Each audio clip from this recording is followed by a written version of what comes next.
Hello ladies and gentlemen, welcome. Today I come to you with a very important topic. Literacy.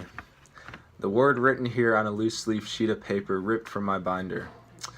I did some thinking over the past week and wondered, how did I get to the point where I could realize this wasn't just a bunch of random symbols? In this video I will answer this question and many others that the audience might be thinking.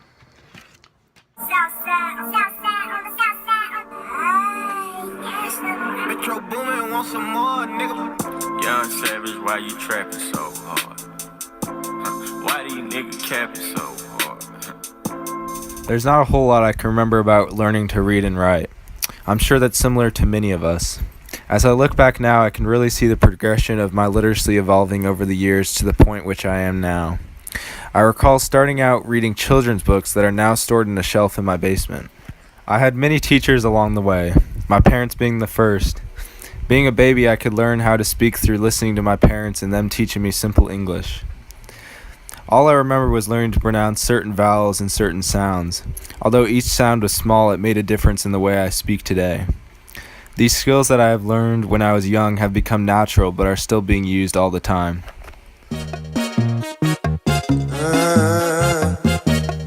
Many people are scared of technological advancements with literacy. Plato is a very good example of this.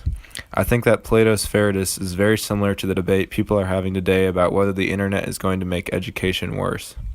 Plato explained to his people that writing was going to make them not remember anything because they could just write it down. I think these people are just afraid, as a lot of people are today. It's hard to change something that has been a tradition for so long. This is especially true for the teachers who have to change their style of teaching to benefit the technological advancements of today.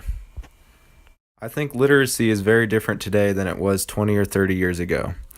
In the article, Is Google Making Us Stupid?, it talked about how people's attention spans are becoming less and less. I noticed this myself because I couldn't even read the whole article. I don't think this is a bad thing though. We have been taught to find information quickly. Reading has become more quick and concise, where we just move from one thing to the next. This allows us to gain lots of information about different topics from multiple sources. The internet has opened up a lot of possibilities compared to books, magazines, and television.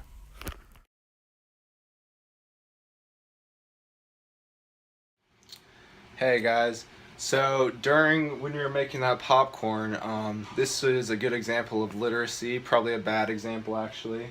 I actually accidentally told my roommate to set it for 3 minutes because I thought it was a big bag of popcorn and it was not. So now there's a lot of smoke going through our room, and the police department and fire department are coming in soon. So reflecting on this event yesterday, I thought a lot about literacy and communication. I've been working very hard on this project and wasn't really paying attention. I think I have just as much blame as he does, but if he would have just read the instruction, this wouldn't have ever happened. I think that this is the type of literacy people have the most trouble with nowadays. If I were to have just taken a second and communicated with my full attention, we wouldn't have had that situation. People these days are consumed with technology at times, and this is what leads to trouble. Also, set your timer to 2 minutes so you don't burn your popcorn.